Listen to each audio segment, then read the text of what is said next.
So, guys, Neal Brown clears the air, right? We're going to talk about that. West Virginia fans have pitchforks, torches, billboards, airplanes, oh my. Also, Phil Steele, we'll talk about what he thinks of the Mountaineers this weekend. We're going to go over my picks, and I'm going to talk about the night game. Am I going? Am I staying home? Am I footballed out? And then what's next for the Mountaineers? Guys, got a lot to talk about. Lots going on. Stay tuned.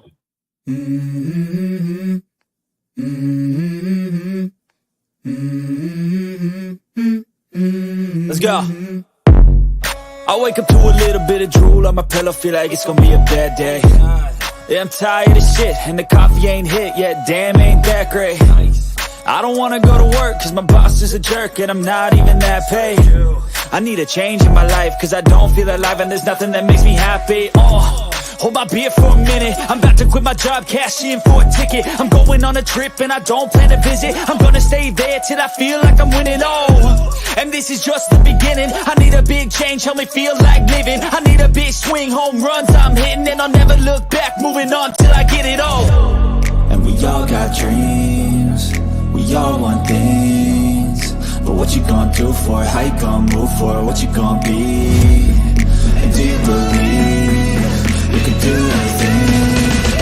But what you gonna do for it? How you gonna move for it? What you gonna be?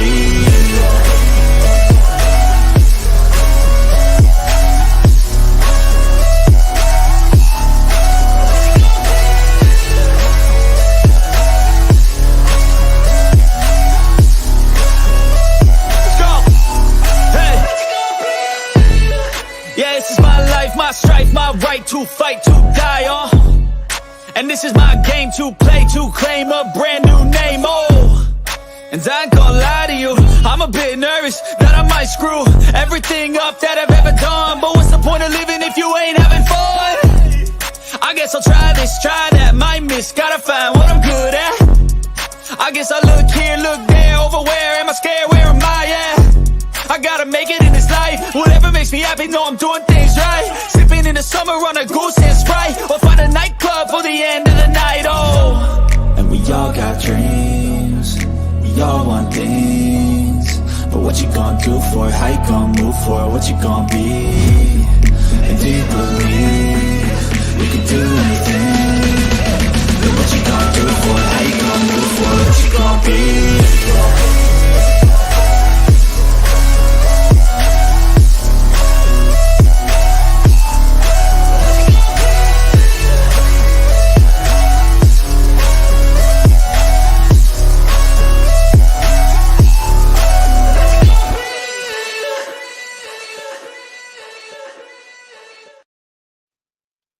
Hey guys, sorry for the late show.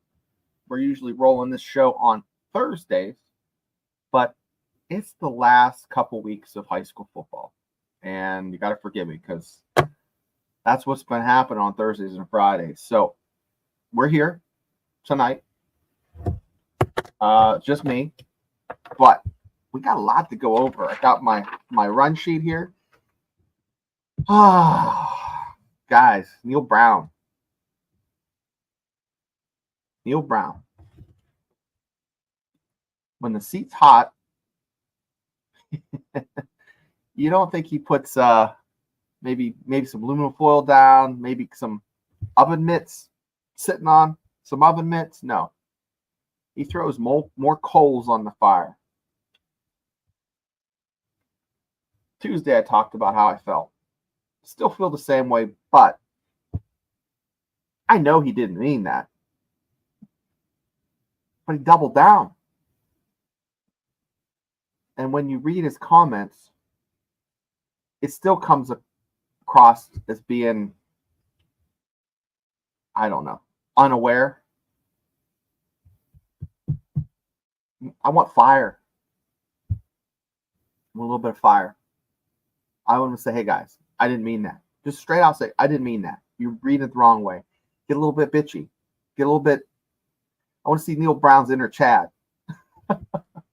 So, I don't know, guys.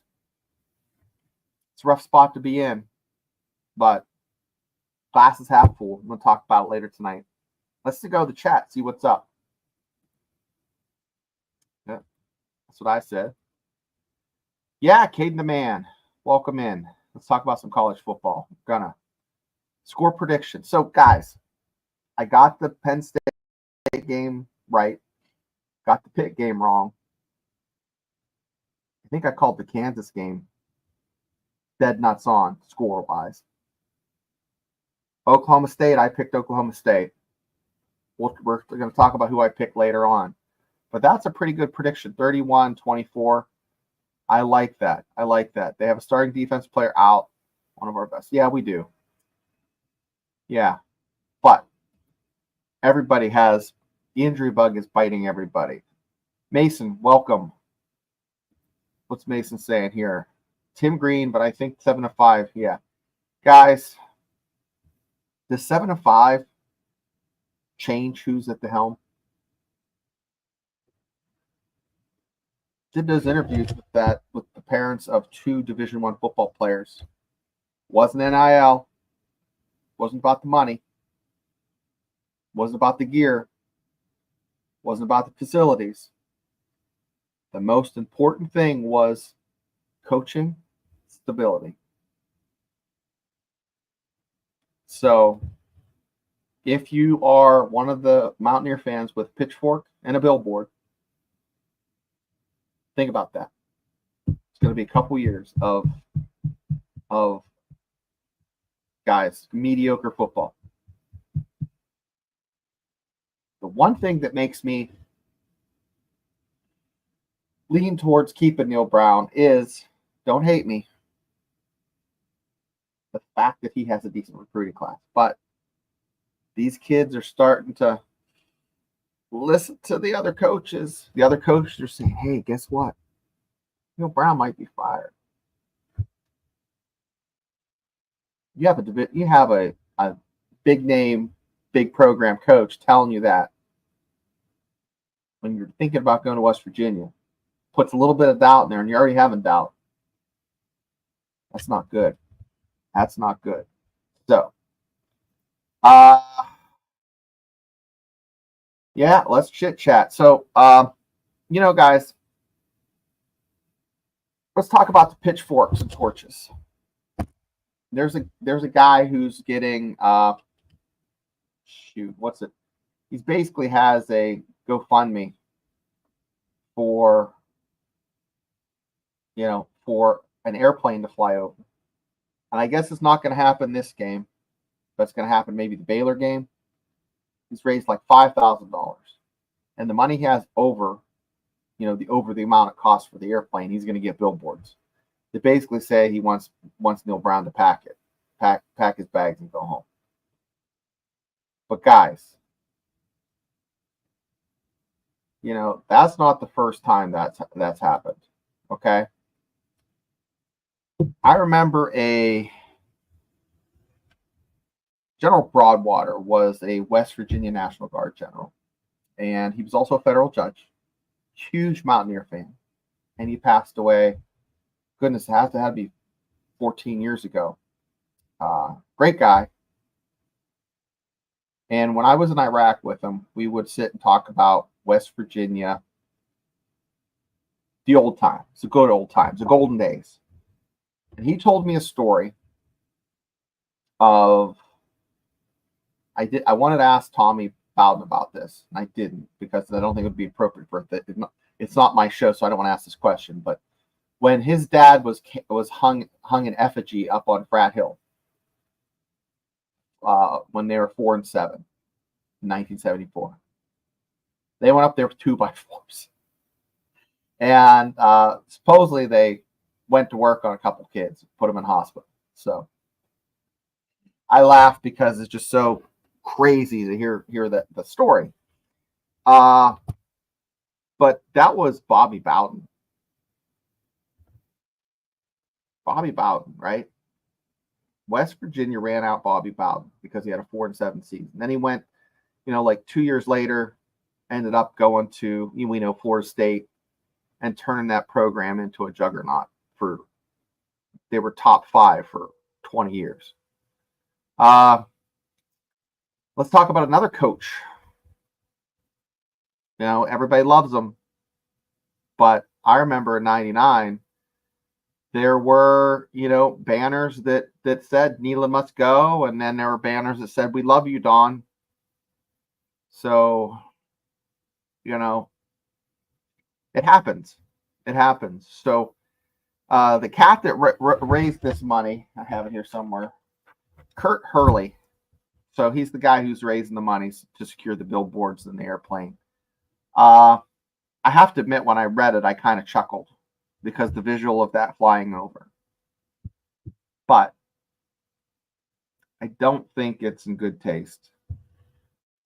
I think sometimes we're too vocal. But what do you guys think in the chat? Let's see what you guys are saying. Will you drop a link to join the show? Sure, I will, Mason. Let me see. Let me figure if I can do that. Putting in here. All right, Mason. There you go. We can talk some football. So,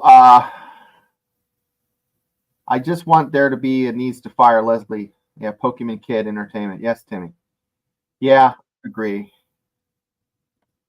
So there's the link, guys. Tim Green says, there's no doubt in my mind we'll keep Neal Brown for at least 2 years. Yeah, with the buy, I'm talking out of both sides of my mouth because I'm up and down on this. I'm really on the fence. Last week, I thought we should move on, but I watched some of the highlights from that Oklahoma State game. Oklahoma State's not horrible. And they looked dominant. They looked like West Virginia looked like they had swagger. So, I'll talk about Phil Steele's pick and then my pick. But what's he saying here? Yeah, I don't pay any attention to Narduzzi. He's a douchebag. He seriously is. That's not because was at Pitt. I have a friend who's a Michigan State, lives in East Lansing, Michigan State fan. He says there's no love lost there. Like Pitt got a real winner. Yeah, he's 2-1 against the Mountaineers though, but one was a pick six and the other was that was an outlier, But are you coming on? Oh, there's Mason. There we go. Let's add him to the stage. Welcome on. Well, hey, Shane, it's Kate and the man. Oh, you can hear. Okay, good. Hey, how you doing? Sorry for the late show, but high school football and listen, I was at a high school game too, so you don't gotta explain it to me, buddy. Well, I just watched a team that has 4 kids that are going to play Division I football play against a team that has 11 kids out for injury. And it was a bloodbath. It was a nightmare. It looked like a highlight film over and over and over for the other team. So, yeah. Well, you know what, Shane? I'm gonna tell you what, buddy. We're here, and I'm here to, say, listen, we're on the struggle bus together. So, I'm not gonna come in here and talk tracks. All right. Oh, okay. Yeah. I know my pick against Oregon was wrong, and I know people in the comment section are saying, okay, the man's pick was so wrong that he tried to take an L and shove it down his throat. Oh, I shoved it down my throat, and I realized, it doesn't matter because if we win the rest of the season, we're gonna see Oregon again, and then if we actually got something going, we'll beat them. So, Kate, I want to ask you, what do you think of that? Was it genius that Oregon's coach put 12 men on the field, or was it just a fluke to get that extra 4 seconds at the end of the game? In my opinion, that was kind of cowardly. I think it's genius. I think it's just if he did it on purpose, I don't think he did. So he knows that he knows his defensive backs couldn't cover Jeremiah Smith for the entire game. Yeah. Jeremiah Smith, I've said this to people, is one of the most elite receivers that the Ohio State University has. And he's a guy who can make those deep down shots. And when you need to get those good catches downfield, he's your guy to get up there and get the ball with Carnell Tate. Emeka Ibuka can run those slot routes. That's why they put the 12th man out there on that illegal call, was because they know they can't guard him. They can't cover him or Carnell Tate. I thought it was just to get the 4 seconds or 5 seconds run off the clock. I'm going to ask you something, Caden, real quick. Go ahead, feel free. I'm not going to have a super long show tonight because I got to take the kid to JV tomorrow. So play a little bit of varsity and then got to play JV because there's not enough kids. Listen, so here's the thing with the Ohio State. Looking at their schedule, give me 2 games that concern you. And don't give me this bullshit that you think they're going to win them all out, like just blow them out. Two that make you a little bit nervous. Okay, Caden, hit me up. What do you think? Shane, I'm gonna be completely honest with you. I don't feel nervous. I knew you were going to say that. That's why I told you got to give me 2. And the only reason I'm saying it, and I got 2 reasons why I'm saying we're not I'm going to say I'm particularly not nervous. Okay. Number one, so it's a bye week. So this is a time where we can at least reflect on the fact that we got stuff we need to work on. Better offensive play calling. We need to make sure that we really thoroughly check what plays we call, like Jim Kelly has calling for us. Because if we don't call the right play that we need, that's going to mess us up. That's going to mess up our momentum. And then the only part of our team that's working actually is our defense. And speaking of our defense, I wish they'd step up their game a little bit better. Because honestly, it's something I ask that they could do. Because really, Georgia is competing with the Ohio State on the defensive side of terms. Well, guys, there's a few that this. I mean, it's you guys have a tough back end, okay? And I'm going to go through it. The last game is Michigan, of course. That's never going to be easy. But Ohio owned Michigan for the past 15 years, so. But the game that concerns me is you go to Penn State, right? November 2nd? Yeah, we go to Penn State November 2nd. Okay, and then this is the one that really concerns me. Now you have them at home, but Kurt Cignetti and the Hoosiers are playing some football. So you feel the Penn State and Indiana game are going to be a little bit of a nervous wreck? Yeah, if I were Ohio State, as an outsider looking in, those are 3 games, and I wouldn't even look past Nebraska. Nebraska's going to give you a good half of football, but I'm just saying. So you got Indiana right before Michigan. So you're gonna have a little bit of a turkey coma maybe. So you got the Hoosiers and then you got Michigan. So I don't know. I think you lose one more game. Listen, as long as we can call the right plays and let our defense do the work and light people up, I expect no problems. They might score maybe one quarter. But for the rest of the quarters I see, as far as I'm concerned, and I will be honest with you, Shane, we have them in the books. We have Penn State in the books. We got Michigan in the books. And we got Indiana in the books. Now, before Indiana, we play Rutgers. We play Northwestern at Wrigley Field. Yeah. So they're going to be expecting, the Cub fans to get them all together to help them beat us.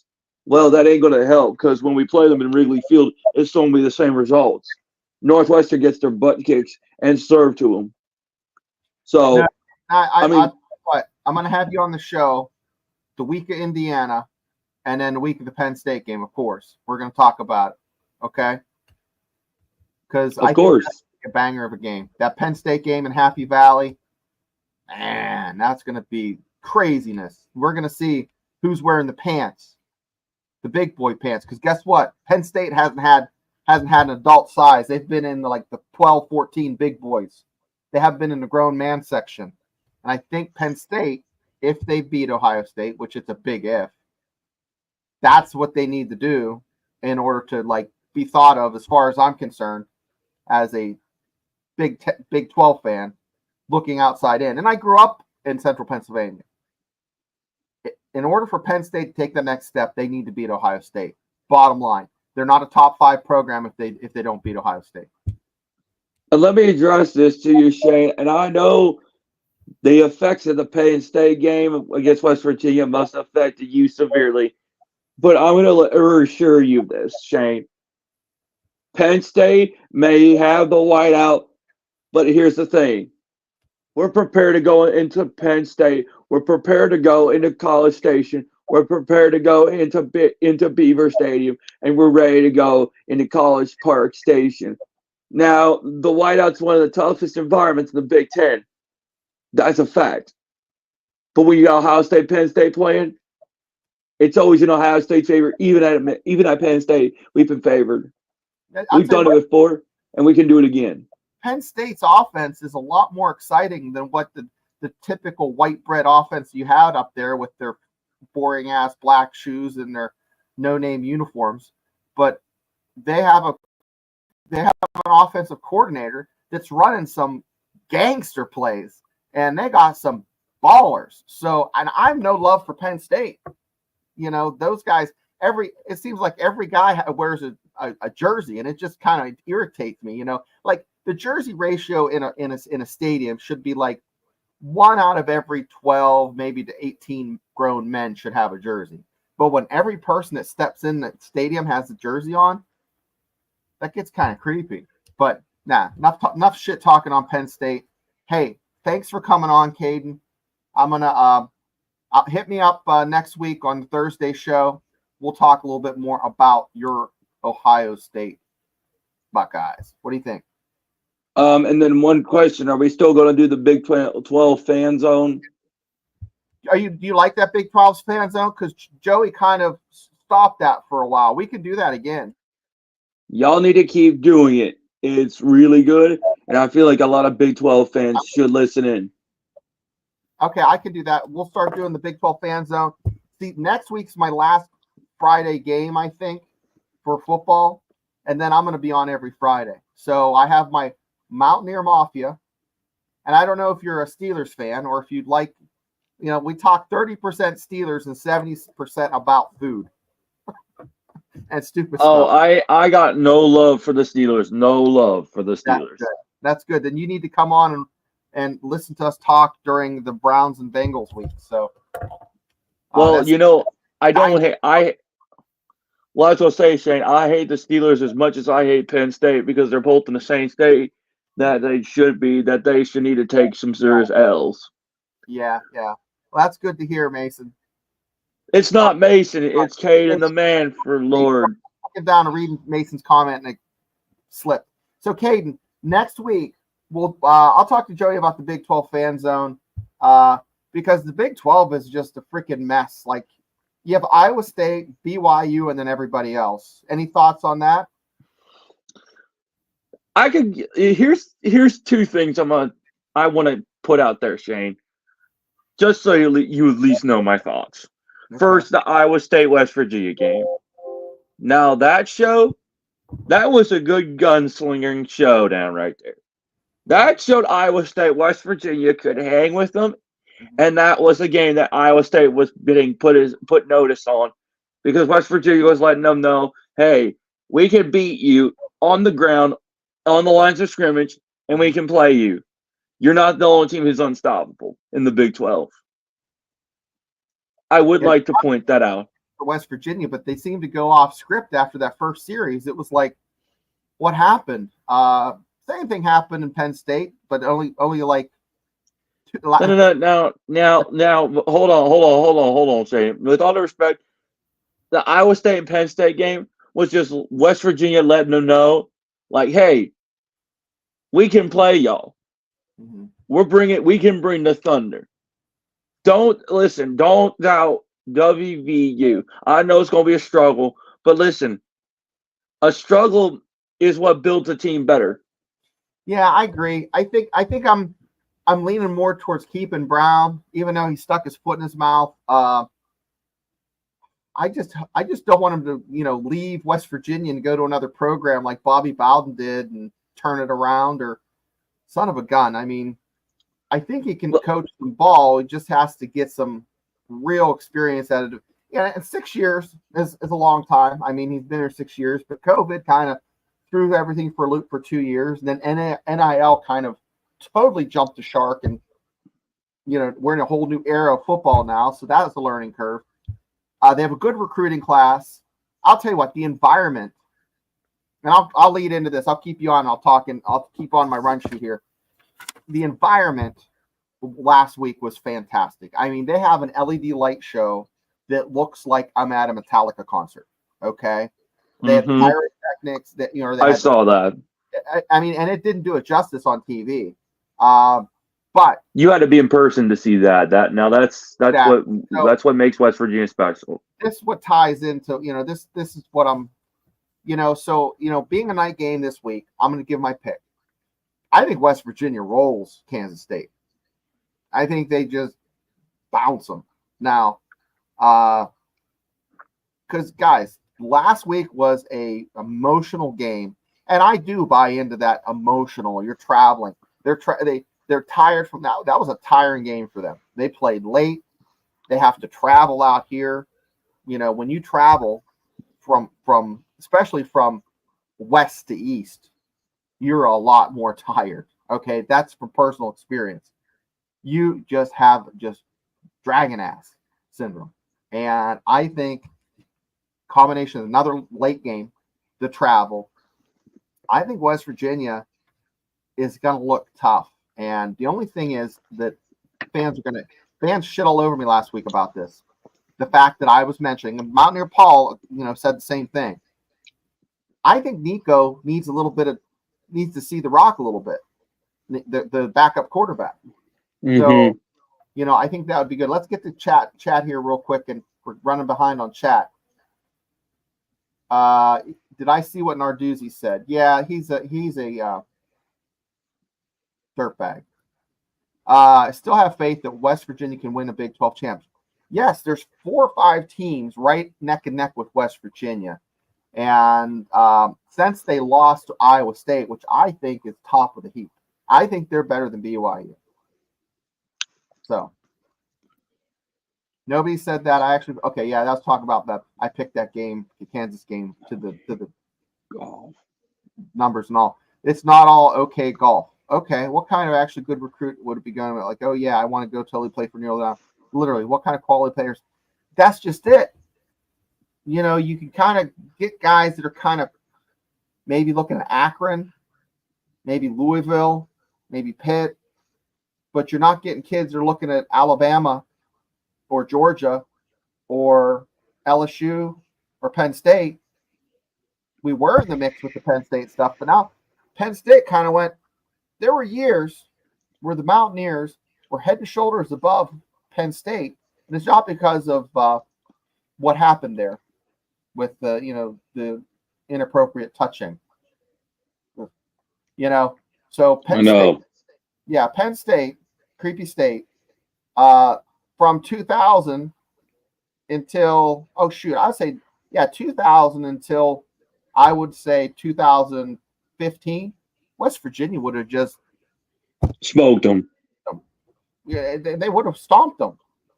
Now, West Virginia is kind of on the downswing, and Penn State is on an upswing. So it's unfortunate that we missed all those great years of Mountaineer football. That those are years where West Virginia would have been more than competitive. Probably 10 years where they would have owned Penn State, and I'm not talking out of my ass. I mean they rolled Georgia in the Sugar Bowl, and Clemson, and freaking Oklahoma. And y'all gave us problems, right? So that was '98. I think the last time we played you guys, and that was when West Virginia had Mark Bolger. He was a good guy, good baller, and that was we scored points, and you had the best defense in the nation that year. So, right. It's not all doom and gloom. West No, Virginia, you know, like you said, like OK Golf said, it's tough to sell. You know, if West Virginia would have beat Pitt and they were or sitting even beat Penn State. well, Penn State, I'd give that as a loss, even if they No, lost. no. That was just Penn State waving their rear end around because they were just saying like West Virginia wasn't legit. Okay, let me just say this to all the Penn State fans on here that wear the navy and white in here. Y'all just like to brag about beating West Virginia this year because you did it at their place. Y'all said that you are Penn State. Well, I say screw you, Penn State, because y'all can't do crap against us. Yeah. Well, Joey has a good comment here. Joey was saying, and I agree with Joey. We're usually on the same page on all this shit. Listen, Neal Brown's using West Virginia as like a trial run of the do's and don'ts. Kind of like Bobby Bowden kind of did that. He kind of, you know, drank from the fire hose a few times. And I just don't want, you know, those lessons to be at the detriment of the program. You know, it's like learning how to drive a standard and burning up the clutch. And then you're left with what? You know, second, third gear. Mm-hmm. Sucks. That's what's going to happen. So, Pokemon Kid Entertainment. Hey, I have faith West Virginia wins tomorrow in a close 28-31. So I'm going to give my pick for the score tomorrow. Phil Steele. What's your pick for the West Virginia-Kansas State game? Phil Steele. I think West Virginia rolls them. I think West Virginia has 34 points to Kansas State 17. 34. 34-17. Mountaineers with big. You're going to see 145 yards rushing and actually get a couple nice touchdown and I runs in there. I hope we see Nico. I don't want Gigi to get hurt, but I want to see a little bit. I want to see some needles threaded, you know. I want to see some crisp passes. Gigi's been overthrowing, just has not looked missing open. I've seen you know what? I'm not on the field, but in the stadium, you could see there were a couple open guys. Yeah. So good show, Shane. He says, attention chat. I'll put a video out in the morning. Please watch it. So Joey's going to put a video out. He's going to bed. So good night, Joey. I'm not far from you. So, yeah. Hey, Caden, thank you for coming on. And do you live in Ohio? Yes, I do, sir. Home is Ohio for me, buddy. That's good. That's good. My friend's buying a car, and she wants me to drive her out to Cincinnati and get it shipped Cincinnati, to Oregon. Well, it's a convertible Challenger, so a Challenger that was sent to Florida, retrofitted, then sent to Detroit. And they certified that everything falls under the warranty, okay, and then back to the dealership. And so it's in Cincinnati. Cincinnati. I've been to Covington. I've been to Cincinnati a few times. I used to date a girl that lived in Covington, Kentucky, but I'm not a big fan of Skyline chili. Are you, Caden? You like that chili spaghetti shit? I mean, I've had it once or twice, and it's not bad. Hey, Dave Brown, my favorite ACC fan. How is it going?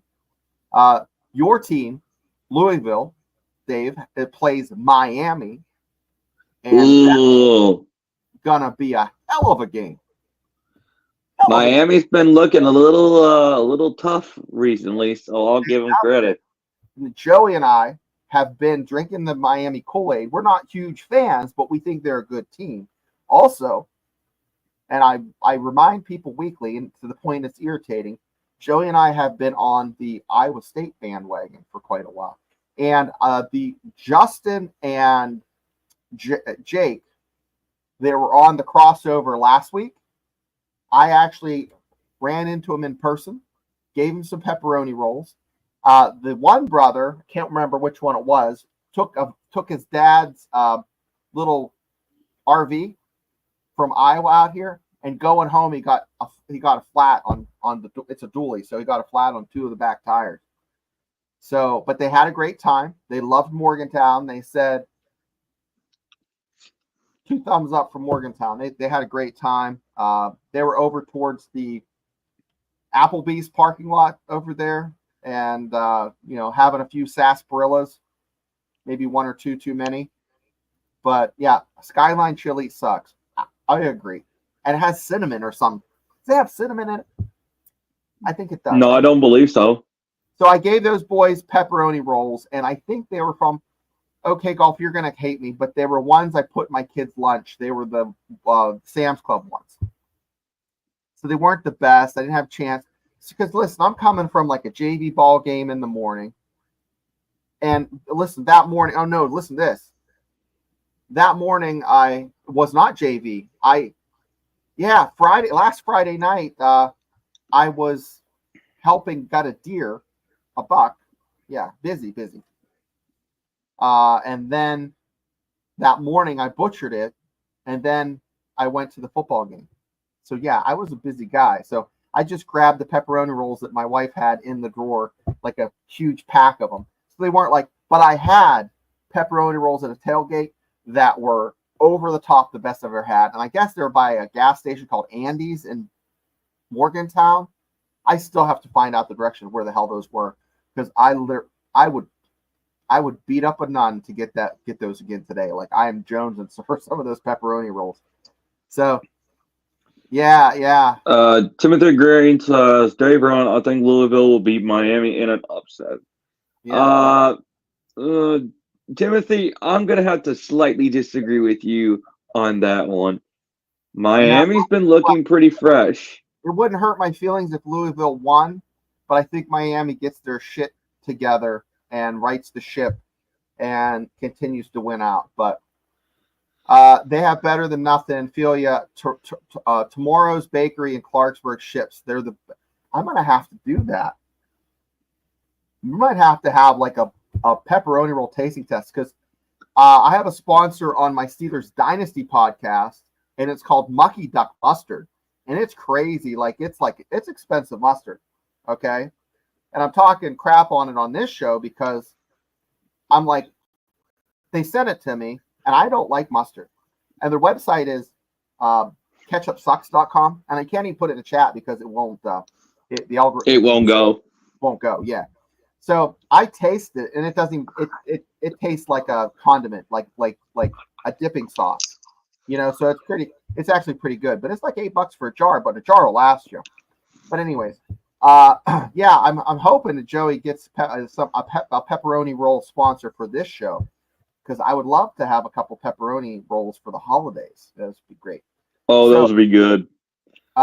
Skyline chili, unique blend that includes cinnamon, allspice, cloves, cumin, nutmeg, and chili powder. That just sounds like it sounds like what it's not bad. If you had a recipe for heartburn. It's not bad, honestly. Yeah. Okay, Dave. I also have West Virginia beating Kansas State tomorrow. Tomorrow, a very close game. I'm saying that too. I remember being a kid back in the 90s. We get pepperoni rolls from Foodland on Route 50 in Clarksburg, and that goes way back. Yeah, Foodland was always like a good spot, And then up in Pittsburgh, Shop Save, Giant Eagles for the rich people. Now they have Martin's up here in Pittsburgh, and that's garbage. Giant Eagle is so freaking expensive. I don't even go in there. Way to games. Okay. So let me talk about the game tomorrow. So as you know, some of you know, I have season tickets. I haven't had season tickets in like 8 years, but I had them for like 10 years before that, like a stretch. Here's the problem. I called the ticket office, and they took care of me after I complained twice. The guy that was sitting in front of me for 3 games had lice for 2 of them, and creeped me out so bad. My kids and me couldn't enjoy it. We just sit there. Touchdown. Oh, that lice just jumped on that kid beside him, and it was just freaking us out. So I called the ticket office, and they were nice enough to move us. So they moved us for the last game. But they said to me, Shane, we'll take your word for it. Like, I have something better to do in the middle of the day when I should be working, talking to you at the ticket office about some disgusting, filthy creature that has little creatures growing on it and jumping around. So Yeah, they said, I'll take your word for it. I was pretty pissed. But anyways, so they took care of me, though. So, anyways, BYU and Oklahoma State are tied at 7 right now. Yeah, I'm going to turn that on here in a minute, guys. BYU is not as bad as what everybody thinks. Oklahoma State might be. It might be. No, Oklahoma State is that bad, and Mike Gundy needs to get his act over there together because clearly he hasn't done that yet. Yeah, you don't fire Mike Gundy, though. Not for a while. All he needs to do is grow his mullet back, and he'd be straight. He'd be that flow, get everything back to normal. What do you think, guys? Pretty much. And BYU is going to be well, they're going to have some problems. They face Iowa State this year, so. Dumpster fire, okay, Mason? FSU is a dumpster fire. You're not the only one who agrees. It's like that girl that that thinks she's hot crap and moves out and realizes how good she had it. She had a trophy husband. That's what FSU is. They're like, oh my gosh, FSU is not all that, and their stock is plummeting. Clemson's in the same boat. So pretty much. What a time for Miami to come up and look good. That's exactly what we were talking in March and May. That's what has to happen for the ACC to get. Well, I was kind of hoping Miami would come to the Big 12. Now, Miami doesn't bring in a lot of money, but when Miami's good, you can cash a lot of checks because there's people in Miami with lots of big bucks that want to be part of that. So, dang, what BYU's about to score. Yeah, I'm gonna have to jump off here and watch that. Yeah, mullet.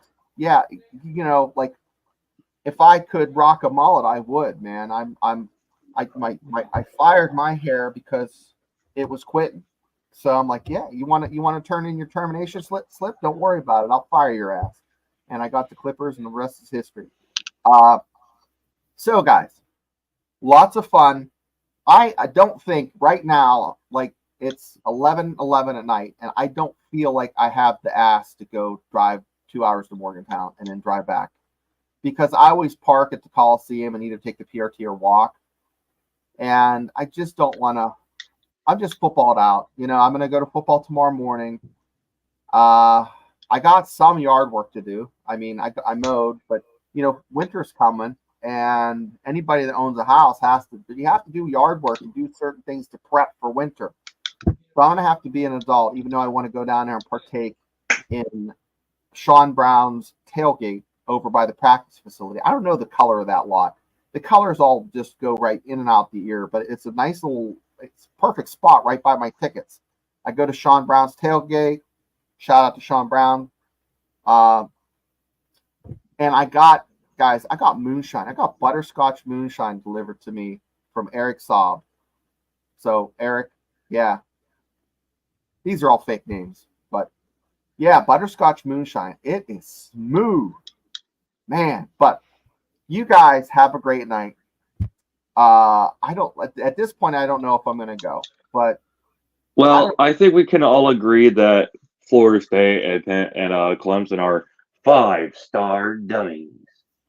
And clearly, Miami and Pitt are the only teams in the ACC that actually have the gall to actually play good football right now at this point. Yeah, well, I mean, you had North Carolina getting rolled up, 3 weeks ago by James Madison. Yeah, and James Madison is part of the Sun Belt Conference. UNC, that's a 5-star dummy move on their end of the deal. And that vet Pokemon kid, that's a smooth vet. That I like that. Looks good. It looks like the Knight 2000 from the Knight Rider reboot.